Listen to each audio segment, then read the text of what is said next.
تیری عظمتوں سے ہوں بے خبر، یہ میری نظر کا قصور ہے۔ اعوذ باللہ من الشیطان الرجیم، بسم اللہ الرحمن الرحیم۔ نساؤکم حرث لکم فأتوا حرثکم أنی شئتم وقدموا لأنفسکم واتقوا اللہ واعلموا انکم ملاقوہ وبشر المؤمنین۔ صدق اللہ العظیم۔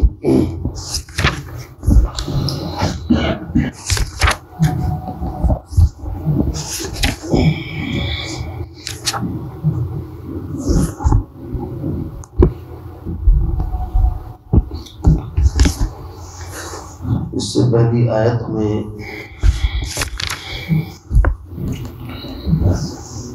حیض کی حالت میں اپنی بیویوں کے پاس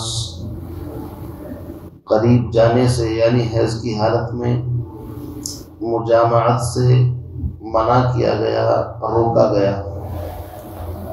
البتہ مجالست یعنی پاس اٹھنا بیٹھنا اس کی اجازت دی گئی۔ اس سلسلے میں بعض اقوام افراط اور تفرید کے اندر مبتلا تھی، مثلا یہود، اہل کتاب اپنے آپ کو بڑا پاکیزہ مہذب سمجھتے تھے، اور ان ایام میں جو مخصوص ایام آتے ہیں ہر مہینے عورت کو، اس مہینے کے اندر عورتوں کو بالکل الگ تھلگ، ان کے کمرے بھی الگ، ان کو آبادی سے باہر الگ منتقل کر دیا جاتا تھا، اور کسی طرح کا بھی اختلاط ان کے ساتھ جائز نہیں رکھتے تھے، یعنی گویا کہ ایک طریقے سے جانوروں کی سی زندگی ان عورتوں کی ہو جاتی تھی۔ دوسری طرف نصارہ کا حال یہ تھا جو اپنے آپ کو حضرت عیسیٰ علیہ السلام کا پیروکار اور تورات ہی کی ایک شاخ ہے اگر دیکھا جائے، ان کا حال یہ تھا کہ وہ کسی طرح کی بھی احتیاط نہیں کرتے تھے، بلکہ ان ایام کے اندر بھی عورتوں کے ساتھ مجامعات بھی کرتے تھے۔ تو جب اسلام پھیلا اور مدینہ منورہ کے اندر لوگ ادھر ادھر سے اسلام کے اندر داخل ہونے شروع ہوئے، تو پھر نئے نئے مسائل پیش آئے، ضرورتیں پیش آئی کہ کس کا طریقہ صحیح ہے۔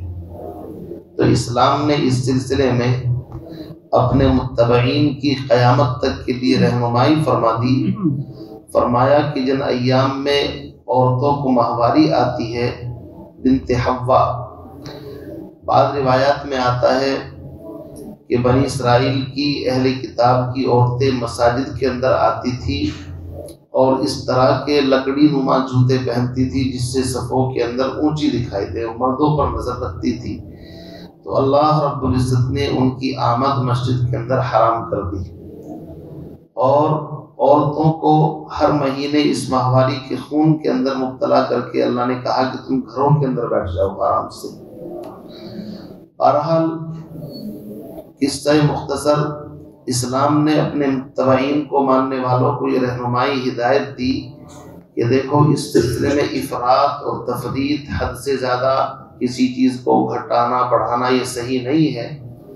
اعتدال کا راستہ یہ ہے کہ نہ تو عورتوں سے ان ایام میں مجامعت جائز ہے، البتہ مجالست، پاس اٹھنے بیٹھنے میں کوئی حرج نہیں ہے، تو نہ تو یہودیوں کی طرح بالکل الگ تھلگ ہو جاؤ، اور نہ نصارہ کی طرح بالکل کوئی پرہیز ہی نہیں، ایسا بھی نہیں ہے۔ فرمایا وَيَسْأَلُونَكَ عَنِ الْمَحِيضِ، یہ آپ سے حیض کی بابت پوچھتے ہیں کہ کیا حیض کے زمانے میں وطی جائز ہے؟ قل، اے نبی آپ فرما دیجئے، ہوا اذا، یہ ایک گندگی ہے، ناپاکی ہے، اور ایک بیماری بھی ہے۔ بڑی بڑی بیماریاں وجود کے اندر آتی ہیں، جدید میڈیکل سائنس کی روشنی میں اتنی بیماریاں ہیں ان ایام کے اندر کہ ہم اندازہ نہیں لگا سکتے۔ تو پھر کیا کریں ان ایام میں؟ فرمایا فاعتزلوا النساء فی المحیض، حیض کی حالت میں عورتوں سے علیحدگی اختیار کر لو۔ مقصد یہ ہے کہ علیحدگی اختیار کر لینا بہتر ہے، اولا ہے، افضل ہے، تاکہ انسان کا نفس چونکہ نفس امارہ ہے، ہو سکتا ہے اس کو برائی کے اندر مبتلا کر دے۔ اس لیے اگر تم ان سے الگ رہو گے تو اس میں تمہارے لیے اس کے لیے زیادہ پاک دامنی اور زیادہ عفت اور زیادہ احتیاط کے چانس ہیں۔ باقی یہ الگ رہنا کوئی فرض واجب نہیں ہے، بلکہ اگر ایک ساتھ اٹھے بیٹھے، میں نے کل روایات پیش کر دی تھی کہ نبی علیہ السلام سے زیادہ پاکیزہ انسان دنیا میں کوئی نہیں ہو سکتا، بلکہ اگر کوئی دعویٰ کرے تو اس کا دعویٰ بغیر دلیل کے باطل ہے، جھوٹا ہے۔ آپ علیہ السلام نماز بھی پڑھتے تھے، اور ہماری جو مائیں ہیں اگر ان کو حیض آتا رہتا، ان کے حجرات بہت تنگ تھے، چھوٹے تھے، تو نماز ہی کی حالت میں ان کے جسم کے ساتھ پیغمبر کا ہاتھ جسم ٹچ بھی ہو جاتا تھا۔ تو اس سے پتہ چلا یہ کوئی ایسی ظاہری گندگی نہیں ہے کہ اس سے بالکل عورتوں سے علیحدگی اختیار کی جائے۔ وہ کھانا بھی بنا سکتی ہیں، ناشتہ بھی تیار کر سکتی ہیں، کپڑے بھی دھو سکتی ہیں، جو جائز خدمتیں ہیں کر سکتی ہیں۔ یہاں تک کہ ایام حیض میں پیغمبر علیہ السلام کا سر دھلایا اما عائشہ نے۔ آپ حائضہ تھی اور نبی معتکف تھے مسجد نبوی کے اندر، آپ نے سر اس طرح باہر نکالا اور کسی برتن میں پانی لے کر کے دھلا دیا۔ تو یہ امت کو مسائل کہاں سے سیکھے؟ نبی علیہ السلام اور ہماری جو مائیں ہیں، یہ پرسنل اندر جو پرائیویٹ زندگی کے مسائل ہیں، یہ وہیں سے ہمارے سامنے آئے ہیں۔ آج مشرکین اعتراض کرتے ہیں نبی کی شادیوں پر، حالانکہ پیغمبر علیہ السلام کی جو پرائیویٹ زندگی کا دین ہے وہ انہی کے ذریعے سے ہم تک پہنچا ہے، خلوت کی زندگی کا دین، تنہائی کا دین۔ تو فرمایا وَلَا تَقْرَبُوهُنَّ، تم ان کے قریب مت جاؤ، کب تک؟ حَتَّى يَطْهُرْنَ، جب تک کہ وہ پاک نہ ہو جائیں۔ اب عورتوں کی عام عادت یہ ہے، کسی کو 2 دن آتا ہے، کسی کو 3 دن، کسی کو 5، الگ الگ ہیں۔ اس میں امام اعظم فرماتے ہیں کہ کم سے کم 3 دن مدت ہے، زیادہ سے زیادہ 10 دن ہے۔ باقی امام شافعی اور دوسرے امام فرماتے ہیں کہ کم از کم حیض کی مدت 1 دن 1 رات اور زیادہ 15 دن بتاتے ہیں۔ پھر اپنے اپنے دلائل الگ الگ موقعوں پر ہر ایک کے آئے ہیں۔ فرماتے ہیں فَإِذَا تَطَهَّرْنَ، پس جب عورتیں خوب پاک صاف ہو جائیں۔ ازواج مطہرات اور صحابیات کے بارے میں آتا ہے، اتنی محتاط تھی کہ راتوں کو چراغ جلا جلا کر کے اپنی عفت پاک دامنی کو دیکھتی تھی کہ حیض کا خون اگر بند ہو گیا تو نماز کا اہتمام کرے۔ ہمارے یہاں ان چیزوں کا اہتمام نہیں ہے، عورتیں بھی بہانہ بنا کر کے اپنا چلتا رہتا ہے، 2-4 ٹائم کی نمازیں چھٹی کر دی۔ اسی لیے ایام حیض میں اگرچہ قرآن پڑھنا، نماز، یہ سب چیزیں منع ہیں، لیکن فقہا نے اجازت دی ہے کہ عورت وضو وغیرہ کر کے فریش ہو کر کے تھوڑی بہت دیر نماز کے وقت اگر مصلی پر یا کسی جگہ بیٹھ کر کے کوئی تھوڑی بہت چھوٹی موٹی تسبیح پڑھ لے تو اس سے ذکر کی عادت، نماز کی عادت باقی رہتی ہے، اس میں کوئی حرج نہیں ہے۔ تو فرمایا فَإِذَا تَطَهَّرْنَ، بس جب وہ خوب پاک صاف ہو جائیں، غسل وغیرہ کر لیں، فَأْتُوهُنَّ مِنْ حَيْثُ أَمَرَكُمُ اللَّهُ، تو آؤ تم وہاں سے جہاں سے تم کو اللہ نے آنے کا حکم دیا ہے۔ کیا مطلب؟ 2 مقامات ہیں، ایک کو فرج کہتے ہیں اور ایک کو دبر، پیچھے کے حصے میں صحبت قطعاً گناہ کبیرہ جائز نہیں ہے۔ اللہ نے فرمایا وہاں سے آؤ جہاں سے اللہ نے آنے کا حکم دیا ہے، اور آگے اس کی وضاحت خود کر دی۔ دیکھو قرآن میں اگر ایک لفظ کوئی مجمل ہوتا ہے تو اس کی تشریح خود قرآن ہی کر دیتا ہے یا پیغمبر علیہ السلام اس کی تشریح کر دیتے ہیں۔ اب یہاں ایک بات تھوڑی سی یہ تھی کہ کہاں سے آئیں، بس اللہ نے کہا۔ حیثو کے 2 ترجمے ہو سکتے ہیں، ایک تو یہ کہ جس طرح چاہو، جگہ کی عمومیت کے بارے میں، اور ایک یہ کہ جہاں سے چاہو۔ تو آگے اللہ رب العزت نے اس کی وضاحت کر دی کہ دیکھو اپنی بیویوں کے پاس آنے جانے کے لیے کوئی خاص طریقہ تمہارے لیے طے نہیں ہے کہ بالکل اس طریقے سے آنا ہے۔ البتہ اہل کتاب یہود نے اپنی بیویوں کے پاس جانے کا طریقہ بھی طے کر رکھا تھا۔ وہ کیا طریقہ تھا؟ روایت میں آتا ہے کہ وہ پہلو کے بل اپنی بیویوں کے پاس جاتے تھے، پہلو کے بل۔ اب صورتحال یہ ہوئی، کئی مسائل پیدا ہوئے۔ قریش کی عادت تو یہی تھی کہ وہ جس طریقے سے چاہتے، جہاں سے چاہتے، خاص طور سے مہاجرین اپنی بیویوں سے نفع اٹھاتے تھے آگے کی راہ میں۔ اب سوال یہ ہوا کہ جب صحابہ مدینہ منورہ ہجرت کر کے گئے، جو مہاجرین حضرات تھے، ان کی شادیاں کچھ انصار کی عورتوں سے بھی ہوئی، چونکہ بہرحال اپنی بیویاں تو ان کی کچھ کی وہاں رہ گئی اور کچھ کنوارے آئے اور اللہ کے نبی نے شادی کرا دی۔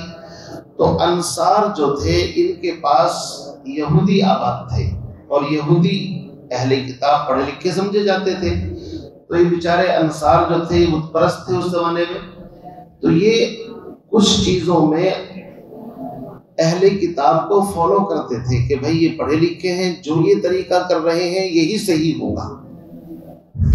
تو انصار کے اندر یہ طریقہ رائج تھا کہ ان کی عورتیں بھی اسی طریقے سے مطلب پہلو کے بل ان کے ساتھ صحبت کرتے تھے جو انصار تھے۔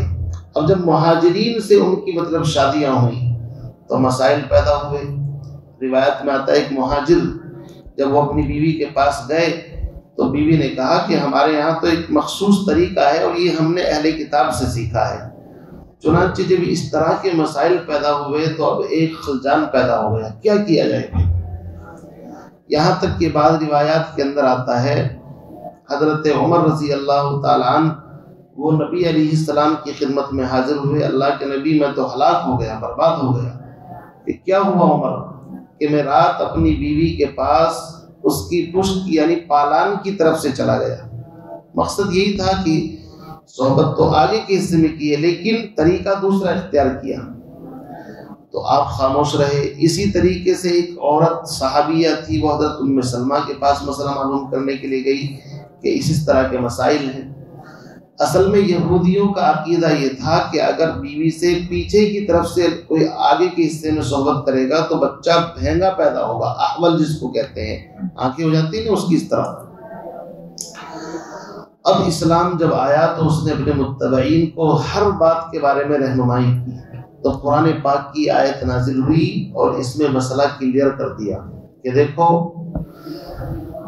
صحبت تو اسی حصے و مقام میں کی جائے گی جس حصے کو اللہ نے متعین کیا ہے جہاں سے حیض آتا ہے، البتہ اس حصے میں آنے کے لیے کوئی خاص طریقہ شریعت نے متعین نہیں فرمایا ہے کہ پہلو کے بل ہو، یہ ایسے ہو نہیں، کھڑے ہوں، بیٹھے ہوں اور لیٹے ہوں، آگے سے پیچھے جیسے چاہو آؤ، لیکن آنا اسی مقام کے اندر ہے، اس مقام کے علاوہ جائز نہیں ہے۔ یہ مسئلہ کلیئر کیا ہے یہاں پر، چونکہ مقام حرث جو ہے کھیتی کا مقام جہاں سے پیداوار ہوتی ہے سب جانتے ہیں وہ آگے کا مقام ہے، اور مقام جو پچھلا ہے وہ تو مقام فرض گندگی کا مقام ہے۔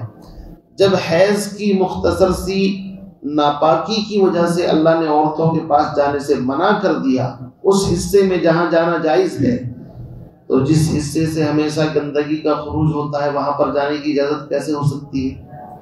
وہاں تو لائف ٹائم کے لیے منع ہے کہ جا ہی نہیں سکتے اس مقام پر۔ بعض کتابوں کے اندر امام مالک کی طرف نسبت کی گئی ہے اور بلکہ بعض صحابہ تک اس مسئلے کو پہنچایا ہے کہ حضرت عبداللہ ابن عمر اور بعض صحابہ کے نام لیے کہ وہ اس کے قائل تھے کہ پیچھے کے حصے سے نفع اٹھانا جائز ہے، لیکن یہ بات بالکل غلط ہے۔ حضرت ابن عمر رضی اللہ تعالیٰ عنہ کے غلام تھے نافع، وہ فرماتے ہیں کہ اصل میں لوگوں نے اس مسئلے میں اپنی طرف سے باتیں کر دی ہیں، ہماری طرف جھوٹ منسوخ کر دیا۔ مسئلہ یہ ہوا کہ حضرت ابن عمر قرآن پاک پڑھ رہے تھے، قرآن کی یہی آیت، اور میں بھی بیٹھا ہوا تھا۔ حضرت نافع غلام ہیں، فرماتے ہیں کہ حضرت ابن عمر نے، عبداللہ ابن عمر کے لڑکے ہیں، حضرت عمر کے لڑکے ہیں عبداللہ ابن عمر، انہوں نے کہا مجھ سے کہ تم جانتے ہو قرآن پاک کی آیت کس طرح نازل ہوئی، کیا شان نزول ہے اس کا؟ تو نافع کہنے لگے میں نہیں جانتا۔ فرمایا کہ اس کا شان نزول یہ ہے کہ یہودی اپنی بیویوں کے پاس پہلو کی جانب سے آتے تھے اور ان کا عقیدہ یہ تھا کہ اگر پیچھے کی طرف سے آئیں گے اور صحبت کریں گے تو بچہ بھینگا احول پیدا ہوگا۔ تو قرآن پاک کی آیت نازل ہوئی اور اس نے اس کی ممانعت کر دی کہ ایسی کوئی بات نہیں ہے، آپ جہاں سے چاہو جس طرح چاہو، وہ تمہاری کھیتیاں ہیں، اور کسان اپنی کھیتی کے اندر جہاں سے چاہے آ سکتا ہے، لیکن آنا ہے کھیتی کے اندر، کہیں اور جانے کی ضرورت اور اجازت نہیں ہے، سیدھی بات یہ ہے۔ تو جن حضرات کی طرف نسبتیں کی گئی ہیں وہ بھی غلطی ہوئی ہے، بعض مرتبہ کتاب میں کوئی غلطی ہو جاتی ہے، وہ چلتی رہتی ہے، ایسی بہت سارے نسخے چھپ جاتے ہیں غلط۔ فرمایا نساؤکم حرث لکم، تمہاری بیویاں تمہارے لیے تمہاری کھیتیاں ہیں۔ دیکھو ایک بلیغ کنایا ہے کہ جس طرح کھیتی سے مقصود کیا ہوتا ہے، ایک کاشتکار، ایک کسان کا مقصود، ایک فارمرز کا مقصود اپنی کھیتی سے نفع اٹھانا ہوتا ہے۔ صرف یہ نہیں کہ کھیتی دیکھنے میں خوشنما لگے، خوبصورت لگے، نہیں، مقصود ہوتا ہے اناج، غلے، فصلیں گھر پر آئیں۔